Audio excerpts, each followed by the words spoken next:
Good morning student, आपका स्वागत है।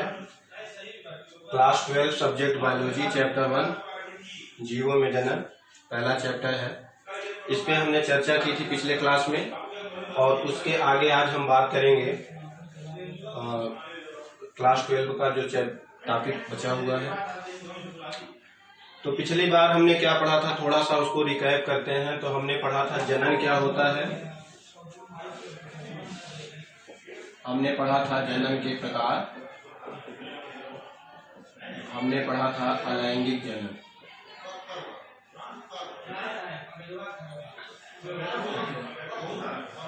पिछली बार हमने चर्चा की थी जनन किसे कहते हैं, जनन के कितने प्रकार होते हैं और अलैंगिक जनन क्या होता है। आज के पार्ट में हम देखेंगे जनन का जो दूसरा प्रकार है लैंगिक जनन।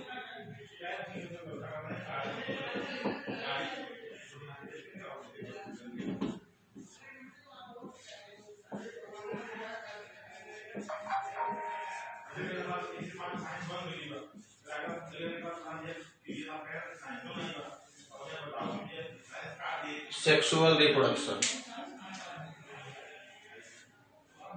लैंगिक जनन जैसा कि वर्ड से ही पता चलता है कि इसमें सेक्स सेल बनते हैं जिन्हें हम गैमीट कहते हैं। जीवों में कुछ विशेष प्रकार की कोशिकाएं होती हैं जो जनन में भाग लेती हैं। और लैंगिक जनन में क्या होता है, लैंगिक जनन में जो सबसे महत्वपूर्ण बात हमको करनी है वो ये समझना है कि सेक्स सेल होता क्या है।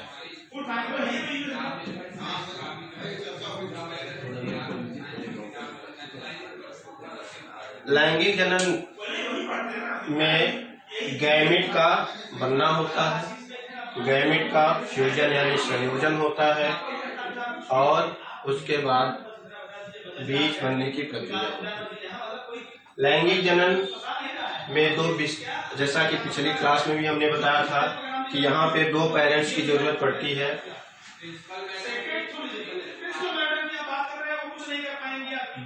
दो पेरेंट्स जिन्हें हम मेल और फीमेल, मेल एंड फीमेल, ये 2 इंडिविजुअल होते हैं या कभी कभी इनकी चर्चा हम बाद में और डिटेल में करेंगे। पहले हमको ये समझना है कि ये जो गैमीट है वो 2 तरह का होता है। एक होता है मेल गैमीट और एक होता है फीमेल गैमीट। हिंदी में इसको बोलते हैं नर युग्मक, मादा युग्मक।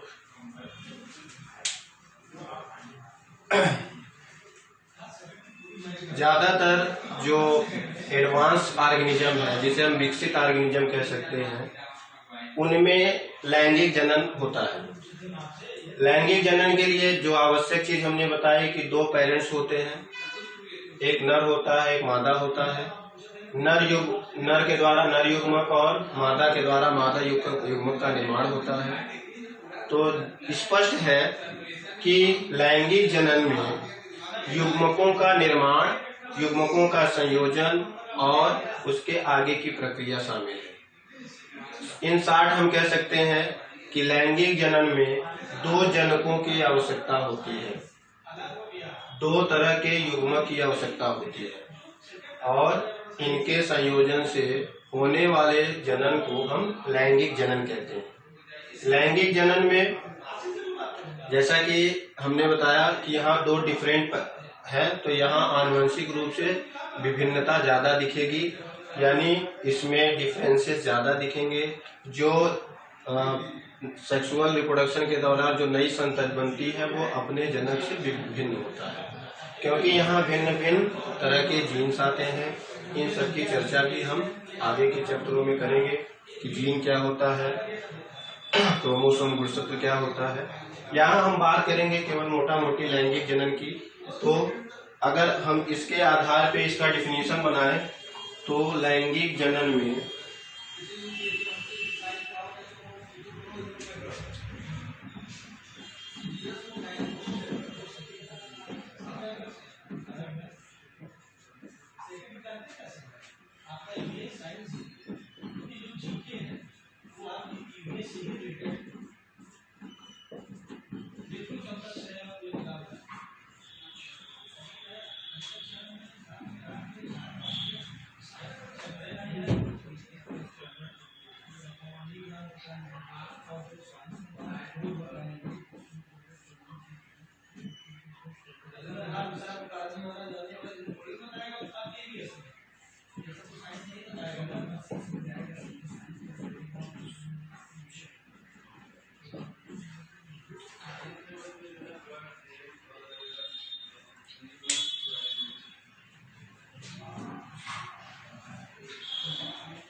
तो यहाँ हम देखें तो लैंगिक जनन में दो भिन्न प्रकार के जनकों द्वारा उत्पन्न युग्मकों का निर्माण, संयोजन तथा इसके परिणाम स्वरूप बने कोशिका का विकास द्वारा नए संतति के उत्पन्न होने की प्रक्रिया शामिल है।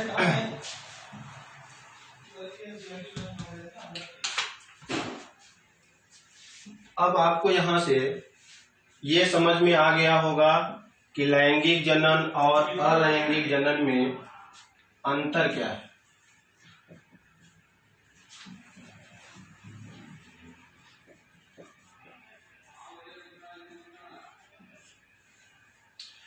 पिछली क्लास में हमने अलैंगिक जनन की चर्चा की थी, इस बार हमने लैंगिक जनन की चर्चा की। तो एक महत्वपूर्ण प्रश्न यहाँ बनता है कि लैंगिक जनन और अलैंगिक जनन में क्या अंतर है। एक स्टूडेंट के दिमाग में रहता है और जनरली लोग पूछते भी हैं कि भैया ये अलैंगिक जनन और लैंगिक जनन में क्या अंतर है। तो अब आप आसानी से डिफरेंस बता सकते हैं। जैसा कि हमने बताया था, लैंगिक जनन में एक पेरेंट की आवश्यकता होती है। यहाँ पे हमने लिखा हुआ है लैंगिक जनन में दो जनक और दोनों क्या होंगे, भिन्न प्रकार के होंगे। दूसरा हमने बताया था कि अलैंगिक जनन में उत्पन्न जो संतान होते हैं वो अपने जनक के क्लोन होते हैं, अपने जनक से बिल्कुल सेम होते हैं, आनुवंशिक रूप से समान होते हैं। यहाँ पे क्या होता है, लैंगिक जनन द्वारा बनने वाला जो संतान होता है वो अपने पेरेंट्स से और क्या होता है, भिन्न होता है। तो यहाँ विभिन्नता ज्यादा दिखाई पड़ती है, वहाँ विभिन्नता कम दिखाई पड़ती है।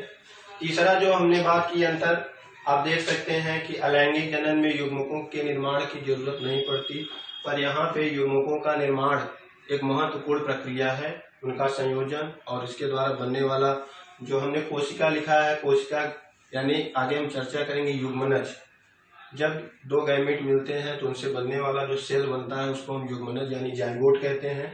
तो जाइगोट का विकास होता है और उसके द्वारा नई संतति का निर्माण होता है। वहां पे क्या था, वहां पे एक ही जनक के किसी न किसी पार्ट से किसी न किसी विशेष संरचना द्वारा होता था। तो मुझे ये उम्मीद है कि आपको ये प्रश्न एकदम स्पष्ट समझ में आ गया होगा और कि अलैंगिक जनन और लैंगिक जनन में क्या अंतर होता है। तो आज हम आगे बात करने वाले हैं लैंगिक जनन। वहां आपने देखा था बहुत सारी विधियां, यहाँ पे हम महत्वपूर्ण ये है कि लैंगिक जनन की प्रक्रिया में क्या क्या शामिल है, या हम कह सकते हैं जो लैंगिक जनन की विधि है उसे हम तीन महत्वपूर्ण चरणों में विभाजित कर सकते हैं। तीन महत्वपूर्ण चरण कौन कौन से हैं? पहले हमारी हेडिंग है लैंगिक जनन की प्रक्रिया या विधि। लैंगिक जनन की प्रक्रिया तीन महत्वपूर्ण चरणों में पूरा होता है। जिसे हम कहते हैं निषेचन पूर्व घटनाएं प्रक्रिया जो भी करना चाहे कर सकते हैं। तो हम यहाँ निषेचन पूर्व की घटना, निषेचन और निषेचन पश्च घटनाएं। लैंगिक जनन को समझने के लिए हमने इसको क्या किया, 3 स्टेप में डिवाइड कर दिया है, जो आपके समझने के लिए भी आसानी होगी। निषेचन, अब आप एक हेडिंग देख रहे हैं, यहाँ तीनों जगह निषेचन है, तो हमको यहाँ समझना है निषेचन क्या होता है। निषेचन को इंग्लिश में बोलते हैं फर्टिलाइजेशन। हमने यहाँ लिखा था कि युग्मकों का संयोजन, तो जब युग्मकों का संयोजन होता है तो उसे युग्मक संलयन कहते हैं, और युग्मक संलयन की प्रक्रिया को ही हम क्या कहते हैं, निषेचन कहते हैं। यानी निषेचन का तात्पर्य हुआ कि मेल गैमीट और फीमेल गैमीट का मिलना, the fusion of male and female gamete. तो अब आपको क्लियर है कि मेल और फीमेल गैमीट का फ्यूजन है, तो फ्यूजन होने से पहले हमको ये समझना है कि ये युग्मक आते कहाँ से, ये युग्मक बनते कहाँ से, इनके बनने की प्रक्रिया क्या है। तो उन सबको हम पढ़ते हैं निषेचन पूर्व घटना, फिर निषेचन पढ़ते हैं। और एक सामान्य क्यूरियोसिटी रहती है, हमारी जिज्ञासा होती है कि आखिर निषेचन के बाद क्या होता है। तो निषेचन के बाद की जितनी भी घटनाएं हैं, यानी संतति बनने के या संतति निर्माण की जितनी भी प्रक्रिया है, उसे हम किसमें शामिल करते हैं, निषेचन पश्च घटनाओं में। तो इस तरह लैंगिक जनन की प्रक्रिया या विधि को समझने के लिए हमें निषेचन पूर्व, निषेचन पश्च और निषेचन की प्रक्रिया को समझना। तो पहली जो हेडिंग बनती है वो है निषेचन पूर्व घटना। इतना तो समझ में आ ही गया होगा कि निषेचन की पूर्व घटनाओं में हम क्या पढ़ने वाले हैं। तो निषेचन पूर्व की घटनाओं को भी हम आगे के 2 चरणों में विभाजित कर सकते हैं। एक है युग्मक जनन, जिसे हम बोलते हैं गैमेटोजेनेसिस, और दूसरा है युग्मक का स्थानांतरण, ट्रांसफॉर्मेशन ऑफ, ट्रांसफर ऑफ।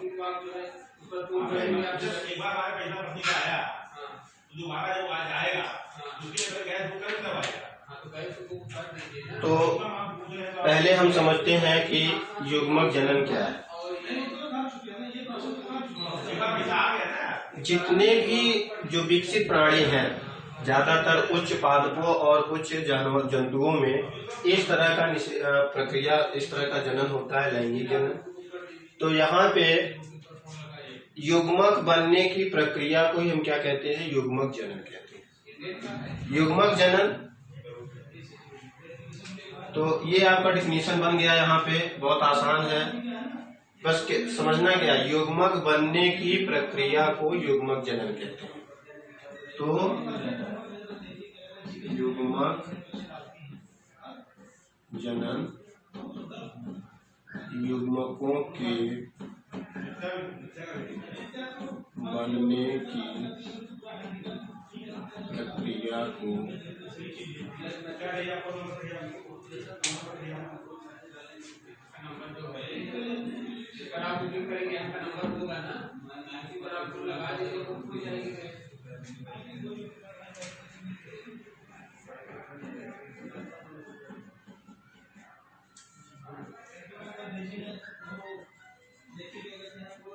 जनक।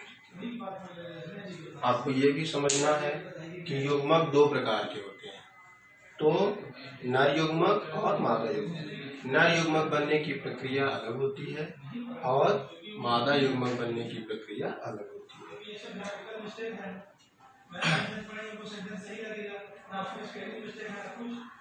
अब मान लेते हैं कि दो पेरेंट्स हैं ए और बी, एक है मेल और एक है फीमेल। ए से जो गैमेट बनेगा वो नर युग्म और बी से जो बनेगा मादा युग्म।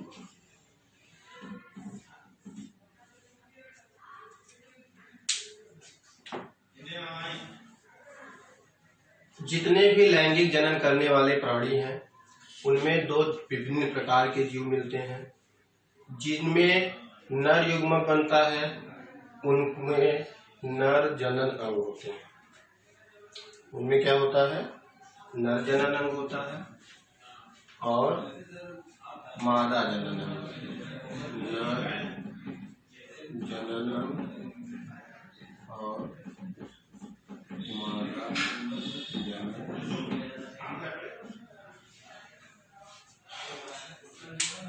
नर जनन अंग के द्वारा कुछ विशेष प्रकार की कोशिकाओं का निर्माण होता है और उन कोशिकाओं में ये क्षमता होती है कि वो नए संतान को उत्पन्न करने की क्षमता रखते हैं।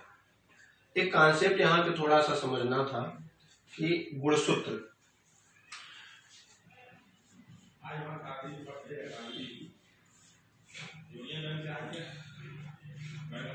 जंतुओं और पौधों में गुणसूत्रों की एक संख्या निश्चित होती है और गुणसूत्र हमेशा एक सेट में पाए जाते हैं। जब उनका कंप्लीट सेट होता है तो उसे हम डाइप्लॉयड बोलते हैं और जब उनका सेट इनकम्प्लीट होता है तो उसे हम हैप्लॉयड कहते हैं। मान लेते हैं, यहाँ पे मनुष्य का एग्जाम्पल लेते हैं। आपको पता होगा कि मनुष्य में 46 गुणसूत्र होते हैं। 46 गुणसूत्र मेल और 46 गुणसूत्र फीमेल में होता है। ये पूरा सेट है। 46 में से जो 22 जोड़े होते हैं वो दोनों में सेम होते हैं, जिसे हम बोलते हैं ऑटोसोम।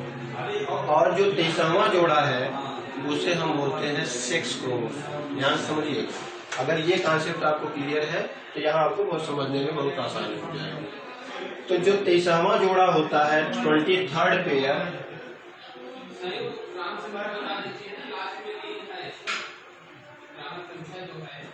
इसे हम बोलते हैं सेक्स क्रोमोसोम, यानी यही गैमीट है। तो इसी तरह पौधों में भी होता है। प्रत्येक पौधे के अलग अलग गुणसूत्र होते हैं, उनकी संख्या अलग अलग होती है। और ये जो नर युग्मक का निर्माण है, नर जनन अंगों में से क्या बनता है? नर युग्मक बनता है और मादा युग्मक बनता है।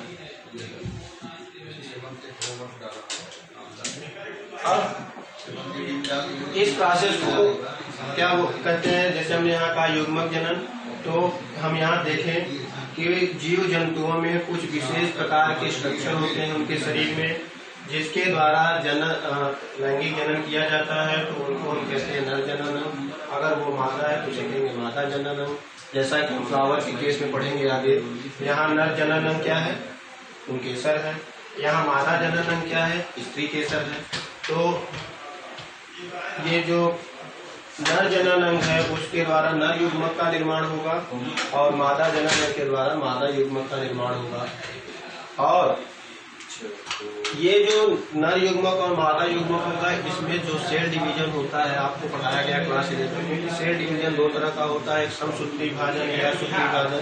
तो जो नर युग्मक और मादा युग्मक बनते हैं, ज्यादातर 99% ये होता है कि इनमें अर्धसूत्री विभाजन के द्वारा ही युग्मक का निर्माण होता है। तो जो ये हमारा नर युग्मक होता है हमेशा क्या होता है? अगुणित होता है।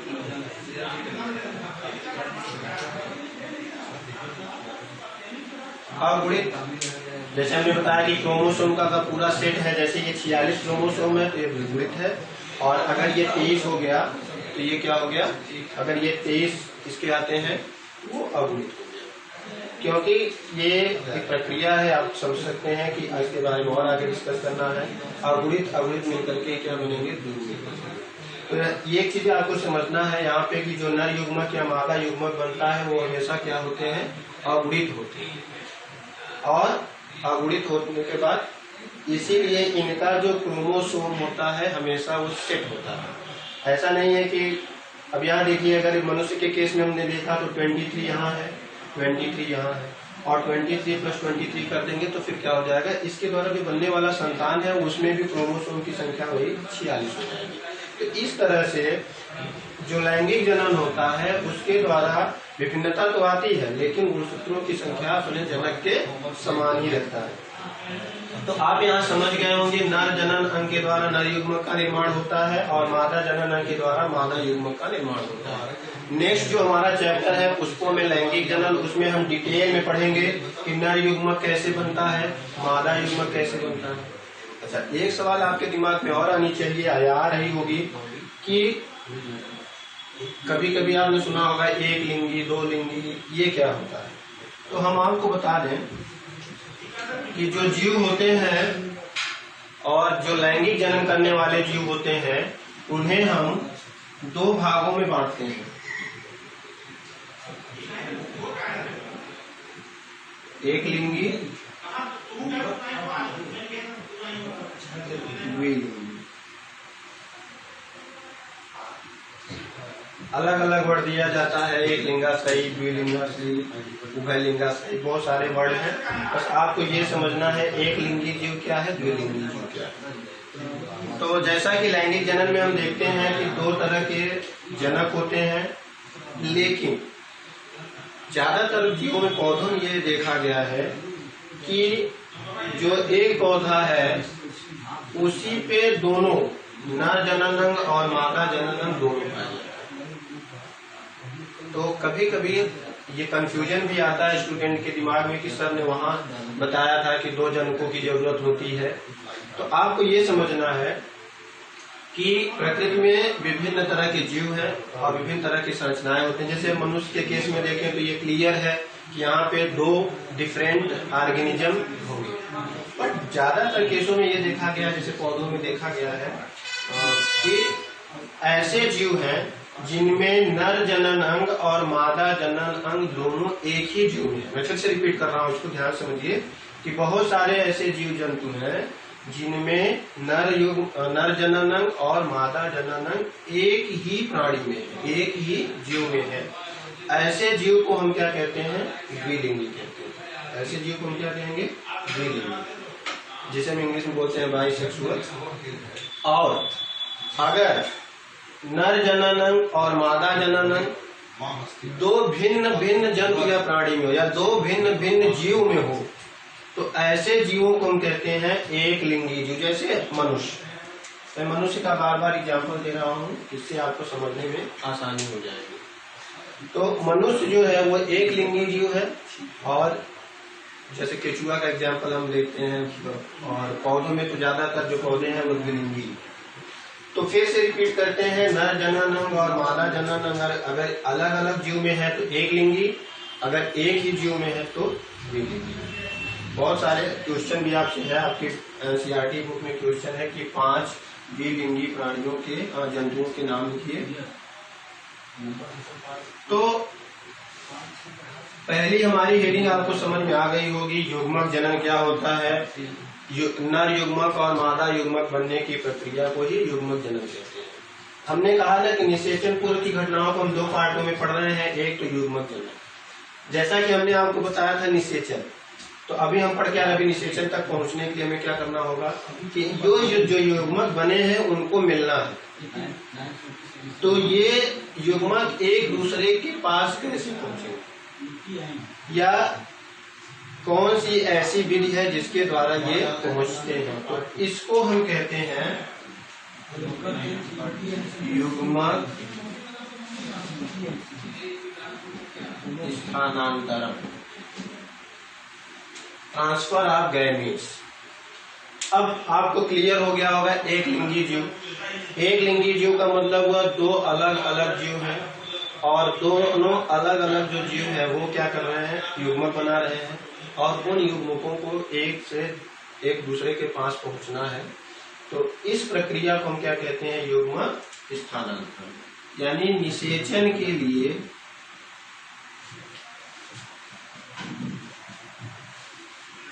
युग्मकों का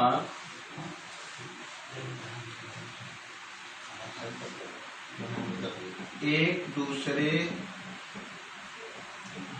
के पास पहुंचने की प्रक्रिया को युग्मक स्थानांतरण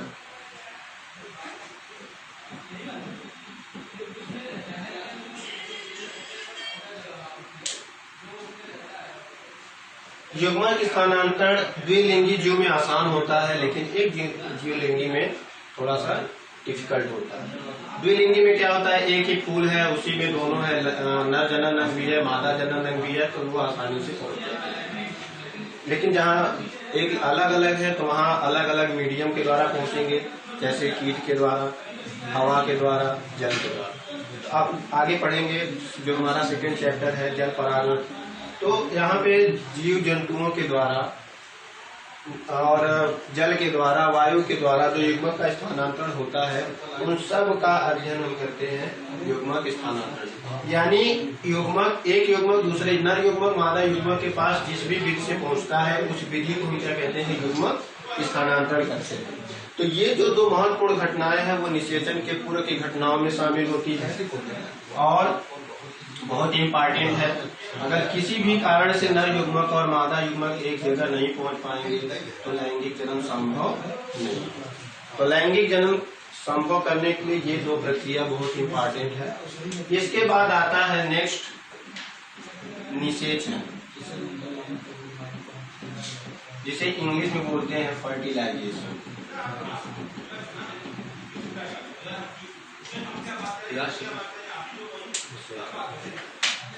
बहुत सिंपल है। फर्टिलाइजेशन में क्या होगा कि युग्मक जनन और युग्मक स्थानांतरण के बाद जब नर युग्मक का संलयन होता है तो उसे हम कहते हैं निषेचन।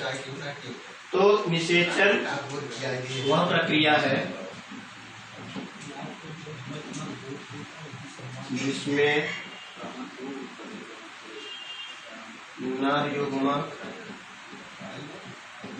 और मादा युग्मक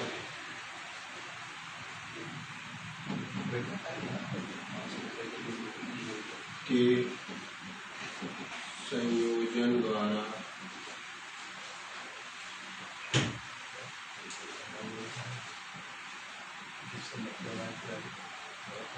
युग्मनज जायगोट का निर्माण होता है। तो